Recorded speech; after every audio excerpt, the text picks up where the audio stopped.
The chief mate of the Pequod was Starbuck, a native of Nantucket and a Quaker by descent. He was a long, earnest man, and though born on an icy coast, seemed well adapted to endure hot latitudes, his flesh being hard as twice-baked biscuit. Transported to the Indies, his lifeblood would not spoil like bottled ale. He must have been born in some time of general drought or famine, or upon one of those fast days for which his state is famous.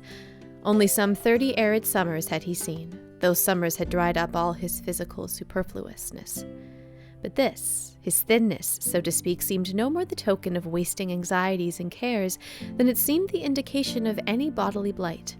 It was merely the condensation of the man. He was by no means ill-looking. Quite the contrary.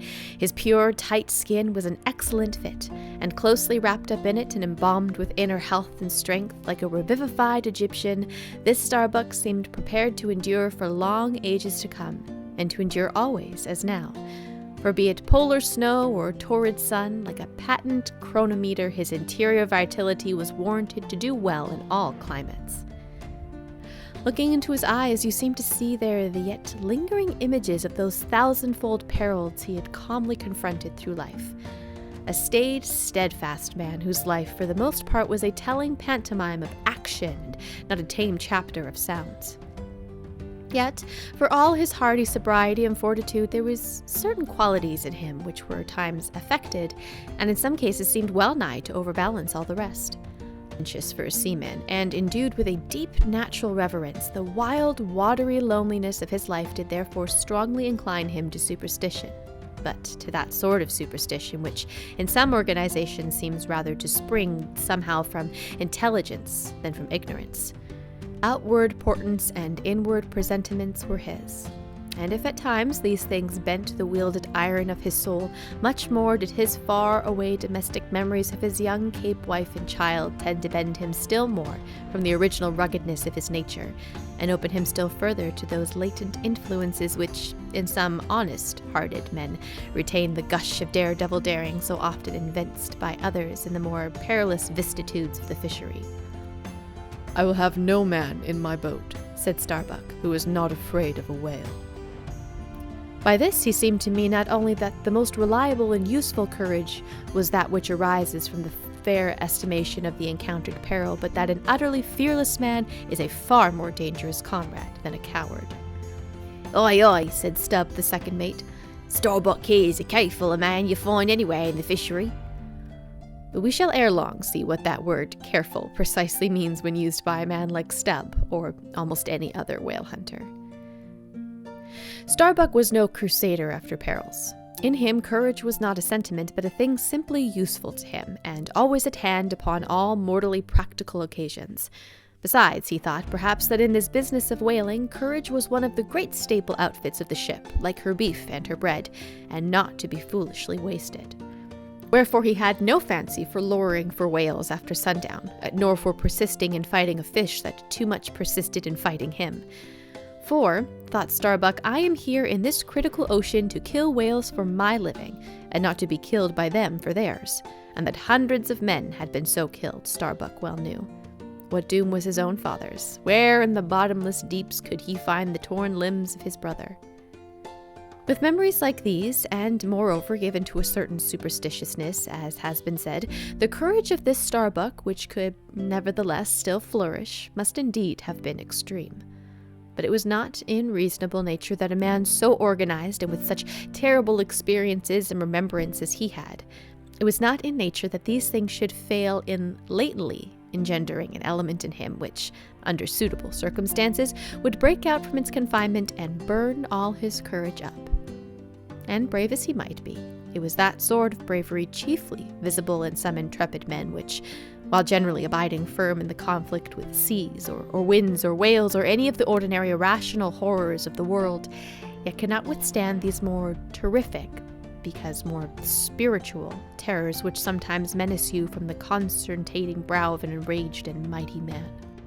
But were the coming narrative to revel in any instance the complete abasement of poor Starbuck's fortitude, scarce might I have the heart to write it. For it is a thing most sorrowful, nay, shocking, to expose the fall of valor in the soul. Men may seem detestable as joint stock companies and nations, knaves, fools, and murderers they may be. Men may have mean and meeker faces, but man, in the ideal, is so noble and so sparkling, such a grand and glowing creature that over any ignominious blemish in him all his fellows should run to throw their costliest robes. That immaculate manliness we feel within ourselves, so far within us that it remains intact, though all the outer characters seem gone, bleeds with keenest anguish at the undraped spectacle of a valor-ruined man. Nor can piety itself at such a shameful sight completely stifle her upbraidings against the permitting stars. But this august dignity I treat of is not the dignity of kings and robes, but that abounding dignity which has no robed investure. Thou shalt see it, shining in the arm that wields a pick or drives a spike, that democratic dignity which, on all hands, radiates without end from God himself, the great God absolute, the center and circumference of all democracy. His omnipresence, our divine equality. If then, to meanest mariners and renegades and castaways I shall hereafter ascribe high qualities, though dark weave round them tragic graces, if even the most mournful, perchance the most abased among them all shall at times lift himself to the exalted mounts, if I shall touch that workman's arm with some ethereal light, if I shall spread a rainbow over his disastrous set of sun, then against all mortal critics bear me out in it, thou just spirit of equality, which hast spread one royal mantle of humanity over all my kind. Bear me out in it, thou great democratic God, who did not refuse to the swart convict Bunyan the pale poetic pearl. Thou who didst clothe with double-hammered sleeves of finest gold the stumped and paupered arm of old Cervantes. Thou who didst pick up Andrew Jackson from the pebbles, who didst hurl him upon a war-horse, who didst thunder him higher than a throne. Thou who in all thy mighty earthly marchings ever callest thy selectest champions from the kingly commons, bear me out in it, O God.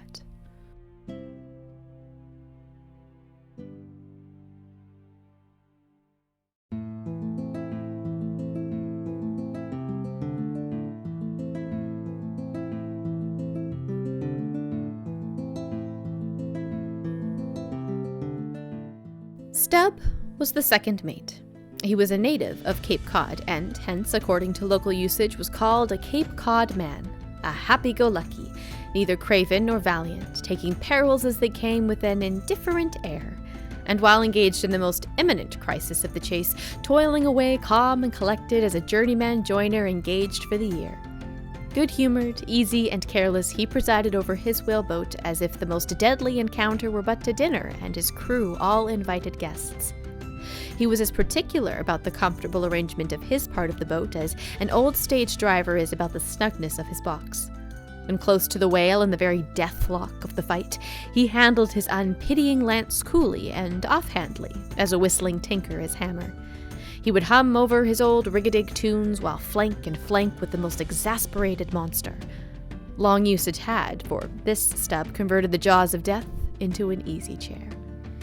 What he thought of death itself, there was no telling. Whether he ever thought of it at all might be a question, but if he ever did chance to cast his mind that way after a comfortable dinner, no doubt like a good sailor, he took it to be a sort of call of the watch to tumble aloft and bestir themselves there, about something which he would find out when he obeyed the order, and not sooner. What perhaps with other things made Stubb such an easygoing, unfearing man, so cheerily trudging off with the burden of life in a world full of grave peddlers, all bowed to the ground with their packs, what helped to bring about that almost impious good humor of his, that thing must have been his pipe. For like his nose, his short, black little pipe was one of the regular features of his face. You would almost as soon have expected him to turn out of his bunk without his nose as without his pipe. He kept a whole roll of pipes there ready loaded, stuck in a rack within easy reach of his hand, and whenever he turned in, he smoked them all in succession, lighting one from the other to the end of the chapter, then loading them again to be in readiness anew. For, when Stubb dressed, instead of first putting his legs into his trousers, he put his pipe in his mouth. I say this continual smoking must have been one cause at least of his peculiar disposition, for everyone knows that this earthly air, whether ashore or afloat, is terribly infected with the nameless miseries of the numberless mortals who have died exhaling it. And as in times of the cholera, some people go about with a camphorated handkerchief to their mouths. So, likewise, against all mortal tribulations, Stubbs' tobacco smoke might have operated as a sort of disinfecting agent. The third mate was Flask, a native of Tisbury in Martha's Vineyard. A short, stout, ruddy young fellow, very punctilious concerning whales, who somehow seemed to think that the great leviathans had personally and hereditarily affronted him, and therefore it was a sort of point of honor with him to destroy them whenever encountered. So utterly lost was he to all sense of reverence for the many marvels of this majestic bulk and mystic ways, and so dead to anything like an apprehension of any possible danger from encountering them, that in his poor opinion the wondrous whale was but a species of magnified mouse, or at least water rat, requiring only a little circumvention and some small application of time and trouble in order to kill and boil. This ignorant, unconscious fearlessness of his made him a little waggish in the matter of whales. He followed these fish for the fun of it, and a 3 years' voyage round Cape Horn was only a jolly joke that lasted that length of time.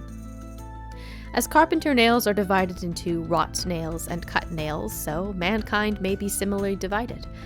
Little Flask was one of the wrought ones, made to clinch tight and last long.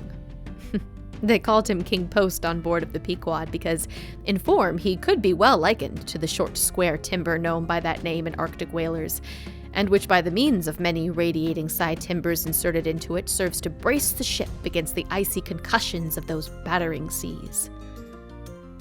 Now these three mates, Starbuck, Stubb, and Flask, were momentous men.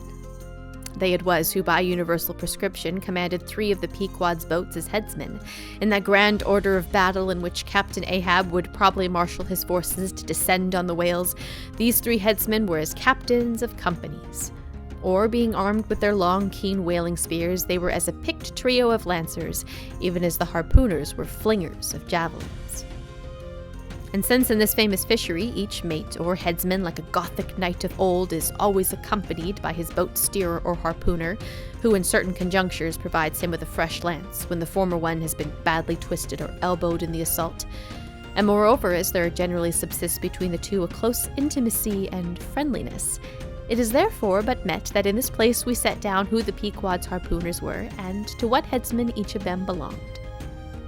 First of all was Queequeg, whom Starbuck, the chief mate, had selected for his squire, but Queequeg is already known.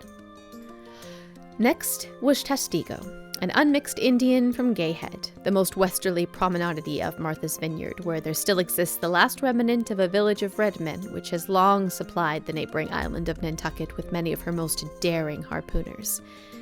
In the fishery, they usually go by the generic name of Gayheaders. Testigo's long, lean, sable hair, his high cheekbones, and his black, rounding eyes, for an Indian, oriental in their largeness, but Antarctic in their glittering expression. All this sufficiently proclaimed him an inheritor of the unvitivated blood of those proud warrior hunters, who, in the quest of the great New England moose, had scoured, bow in hand, the aboriginal forests of the Maine. But no longer snuffing in the trail of the wild beasts of the woodland, Testigo now hunted in the wake of the great whales of the sea, the unerring harpoon of the sun fitly replacing the infallible arrow of the seers. To look at the tawny brawn of his lithe, snaky limbs, you would almost have credited the superstitions of some of the earlier Puritans, and half believed this wild Indian to be a son of the prince of the powers of the air. Testigo was Stubb, the second mate's squire. Third among the harpooners was Dago, a gigantic, coal-black Negro savage with a lion-like head, and an Hazaras to behold. Suspended from his ears were 2 golden hoops so large that the sailors called them ringbolts and would talk of securing the topsail halyards to them. In his youth, Dago had voluntarily shipped on board of a whaler, laying in a lonely bay on his native coast, and never having been anywhere in the world but in Africa, Nantucket and the pagan harbors most frequented by whalemen, and having now led for many years the bold life of the fishery in the ship of owners uncommonly headful of what manner of men they shipped, Dago retained all his barbaric features, and erect as a giraffe, moved about the decks in all the pomp of 6'5" in his socks. There was a corporal humility in looking up at him, and a white man standing before him seemed a white flag come to beg truce of a fortress. Curious to tell, this imperial Negro, a Harris doggo, was the squire of Little Flask, who looked like a chessman beside him. As for the residue of the Pequod's company, be it said that at the present day, not 1 in 2 of the many thousands men before the mast employed in the American whale fishery are Americans born, though pretty nearly all the officers are. Herein it is the same with the American whale fishery as with the American Army and military and merchant navies and the engineering forces employed in the construction of the American canals and railroads. The same, I say, because in all those cases the Native American liberally provides the brains, the rest of the world as generously supplying the muscle. No small number of these whaling seamen belong to the Azores, where the outward-bound Nantucket whalers frequently touch to augment their crews from the hardy peasants of those rocky shores. In like manner, the Greenland whalers sailing out of the Hull or London put in at the Shetland Islands to receive the full complement of their crew. Upon the passage homewards, they drop them off there again. How it is, there is no telling, but islanders seem to make the best whalemen. They were nearly all islanders in the Pequod. Isolados, too, I call such, not acknowledging the common continent of men, but each isolado living in a separate continent of his own. Yet now, federated along one keel, what a set those isolados were! An anarchist klutz, deputation from all the isles of the sea and all the ends of the earth, accompanying old Ahab in the Pequod to lay the world's grievances before that bar, from which not very many of them ever come back. Black little Pip, he never did, oh no. He went before. Poor Alabama boy. On the grim Pequod's forecastle ye shall ere long see him beating his tambourine, prelusive of the eternal time, when sent for to the great quarter-deck on high, he was bid strike in with angels, and he beat his tambourine in glory, called a coward here, hailed a hero there.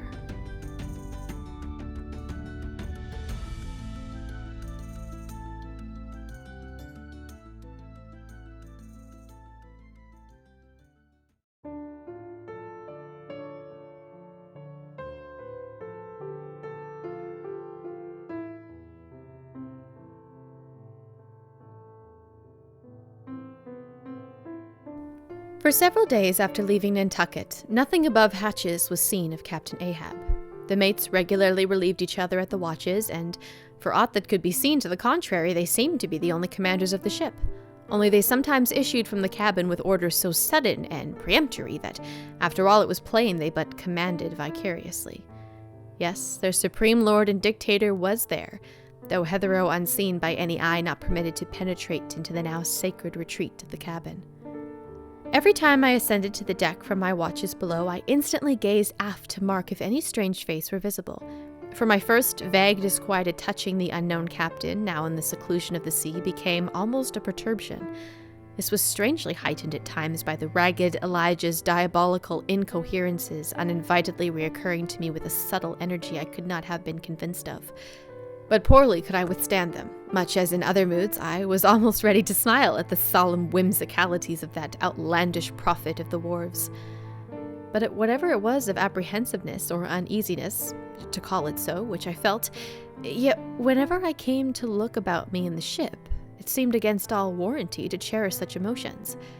That though the harpooners, with the great body of the crew, were a far more barbaric, heathenish, and motley set than any of the tame merchant ship companies which my previous experience had made me acquainted with, still I ascribed this, and rightly ascribed it, to the fierce uniqueness of the very nature of that wild Scandinavian vocation in which I had so abandonedly embarked. But it was especially the aspect of the 3 chief officers of the ship, the mates, which were more forcibly calculated to allay these colorless misgivings and induce confidence and cheerfulness in each presentment of the voyage. 3 better, more likely sea officers and men, each in his own different way, could not readily be found, and they were every one of them Americans, a Nantucketer, a Vineyarder, a Cape man. Now, it being Christmas when the ship shot from outer harbor, for a space we had biting polar weather, though, all the time running away from it to the southward, and by every degree and minute of latitude which we sailed, gradually leaving that merciless winter and all its intolerable weather behind.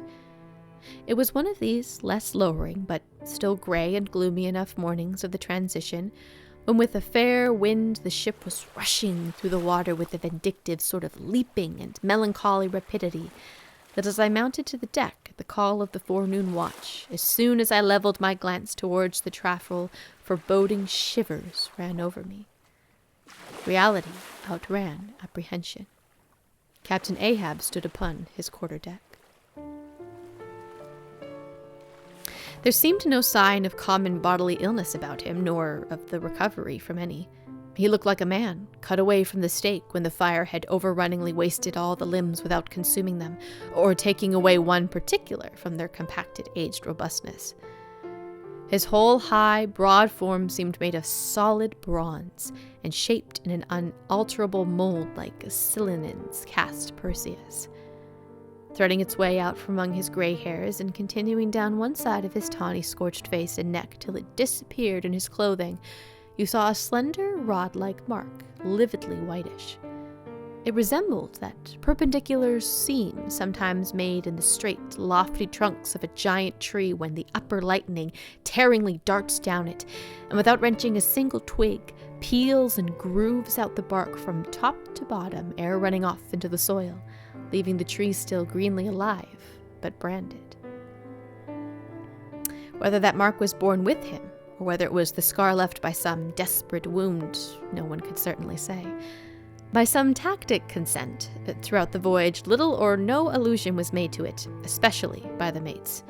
But once, Tashdigo Sr., an old gay-head Indian among the crew, superstitiously asserted that not till he was full 40 years old did Ahab become that way branded, and then it came upon him, not in the fury of any mortal fray, but an elemental strife at sea. Yet this wild hint seemed inferentially negatived by what a grey Manxman instituted, an old sepulchral man who, having never before sailed out of Nantucket, had never ere this laid eye upon wild Ahab. Nevertheless, the old sea traditions, the immemorial credulities, popularly invested this old Manxman with preternatural powers of discernment, so that no white sailor seriously contradicted him when he said that if ever Captain Ahab should be tranquilly laid out, which might hardly come to pass, so he muttered, then whoever should do that last office for the dead would find a birthmark on him from crown to sole. So powerfully did the whole grim aspect of Ahab affect me, and the livid brand which streaked it, that for the first few moments I hardly noted that not a little of this overbearing grimness was owing to the barbaric white leg upon which he partly stood. It had previously come to me that this ivory leg had at sea been fashioned from the polished bone of a sperm whale's jaw. "Aye, he was dismasted off Japan," said the old gay-head Indian once. "But like his dismasted craft, he shipped another mast without coming home for it. He has a quiver of 'em." I was struck with the singular posture he maintained. Upon each side of the Pequod's quarter-deck, and pretty close to the mizzen shrouds, there was an auger hole, bored about half an inch or so into the plank. His bone leg steadied into that hole, one arm elevated and holding by a shroud, Captain Ahab stood erect, looking straight out beyond the ship's ever-pitching prow.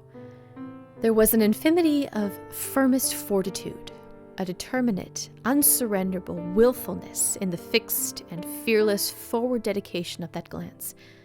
Not a word he spoke, nor did his officers say aught to him, though by all their minutest gestures and expressions they plainly showed the uneasiness, if not painful consciousness, of being under a troubled master eye. And not only that, but moody-stricken Ahab stood before them with the crucifixion in his face, in all the nameless regal overbearing dignity of some mighty woe. Ere long, from his first visit in the air he withdrew into his cabin, but after that morning he was every day visible to the crew, either standing in his pivot hole or seated upon an ivory stool he had, or heavily walking the deck. As the sky grew less gloomy, indeed, began to grow a little genial, he became still less and less a recluse, as if, when the ship had sailed from home, nothing but the dead, wintry bleakness of the sea had then kept him so secluded. and by it came to pass that he was almost continually in the air. But as yet, for all that he said or perceptibly did, on the at last sunny deck, he seemed as unnecessary there as another mast. But the Pequod was only making a passage now, not regularly cruising. Nearly all whaling preparatives needing supervision, the mates were fully competent to, so that there was little or nothing out of himself to employ or excite Ahab now, and thus chase away from that one interval the clouds that layer upon layer were piled upon his brow, as ever all clouds choose the loftiest peaks to pile themselves upon. Nevertheless, ere long the warm, warbling pervasiveness of the pleasant holiday weather we came to seemed gradually to charm him from his mood. For as when the red-cheeked dancing girls April and May trip home to the wintry misanthropic woods, even the barest, ruggedest, most thunder-cloven old oak will at least send forth some few green sprouts to welcome such glad-hearted visitations. So Ahab did in the end a little respond to the playful allurings of the girlish air. More than once did he put forth the faint blossom of a look, which in any other man would soon have flowered out in a smile.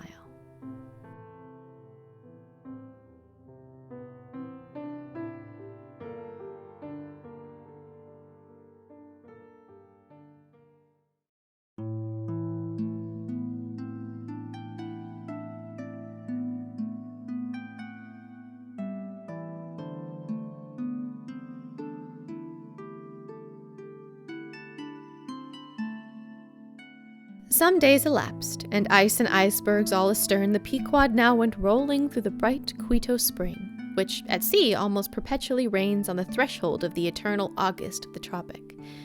The warmly cool, clear, ringing, perfumed, overflowing, redundant days were as crystal goblets of Persian sherbet, heaped up, flaked up with rosewater snow. The starred and stately nights seemed haughty dames in jeweled velvets, nursing at home in lonely pride the memory of their absent conquering earls, the golden-helmeted sons. For sleeping man, 'twas hard to choose between such winsome days and such seducing nights. But all the witcheries of that unwaning weather did not merely land new spells and potencies of the outward world. Inward they turned upon the soul, especially when the still mild hours of eve came on. Then memory shot her crystals as the clear ice most forms of noiseless twilights. And all these subtle agencies, more and more, they wrought on Ahab's texture. Old age is always wakeful, as if the longer linked with life, the less man has to do with aught that looks like death. Among sea commanders, the old greybeards will oftenest leave their berths to visit the night-cloaked deck. It was so with Ahab. Only that now, of late, he seemed so much to live in the open air that, truly speaking, his visits were more to the cabin than from the cabin to the planks. "Feels like going down to one's tomb," he would murmur to himself. "For an old captain like me to be descending this narrow scuttle to go to my grave-dug berth." So almost every 24 hours, when the watches of the night were set, and the band on deck centennialed the slumbers of the band below, and when if a rope was to be hauled upon the forecastle, the sailors flung it not rudely down, as by day, but with some cautiousness dropped it to its place for fear of disturbing their slumbering shipmates. When this sort of steady quietude would begin to prevail, habitually the silent steersman would watch the cabin scuttle, and ere long the old man would emerge, gripping at the iron banister it helped his crippled way. Some considering touch of humanity was in him. For at times like these, he usually abstained from patrolling the quarter-deck, because to his wearied mates seeking repose within 6 inches of his ivory heel, such would have been the reverberating crack and din of that bony step, that their dreams would have been on the crunching teeth of sharks. But once, the mood was on him too deep for common regardings, and with heavy, lumber-like pace he was measuring the ship from taffrail to mainmast. Stubb, the old second mate, came up from below with a certain unassured, deprecating humorousness, hinted that if Captain Ahab was pleased to walk the planks, then no one would say nay, but there might be some way of muffling the noise, hinting something indistinctly and hesitatingly about a globe of tow and the insertion into it of the ivory heel. Stubb, thou didst not know Ahab, then. "Am I a cannonball, Stubb," said Ahab, "that thou wouldst wade me that fashion? But go thy ways, I forgot. below to thy nightly grave for such as ye sleep between shrouds to use ye to the filling when at last. Down, dog, and kettle! Starting at the unforeseen concluding exclamation of the so suddenly scornful old man, Stubb was speechless a moment, then said excitedly, "Not used to being spoken that way, sir. I do but less than half like it, sir." "Avast!" gritted Ahab between his set teeth and violently moving away as if to avoid some passionate temptation. "Oh, sir, not yet," said Stubb, emboldened. "I will not tamely be called a dog, sir." "Then be called 10 times a donkey and a mule and an ass, and then be gone, or I'll clear the world of thee." As he said this, Ahab advanced upon him with such overbearing terrors in this aspect that Stubb involuntarily retreated.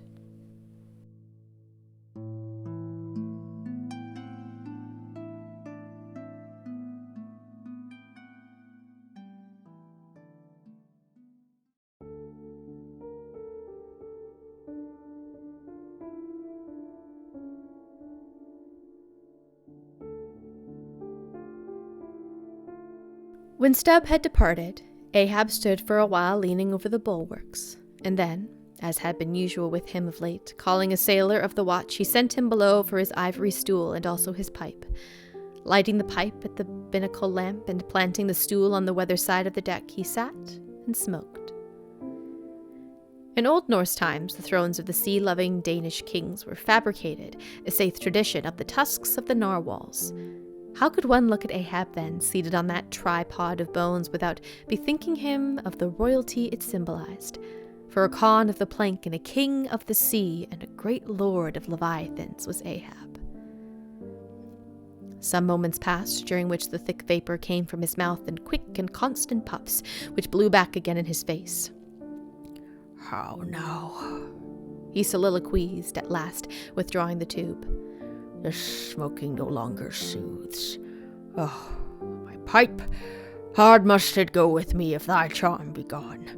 Here have I been unconsciously toiling, not pleasuring, aye, and ignorantly smoking to windward all the while. To windward, and with such nervous whiffs as if, like the dying whale, my final jets for the strongest and fullest of trouble.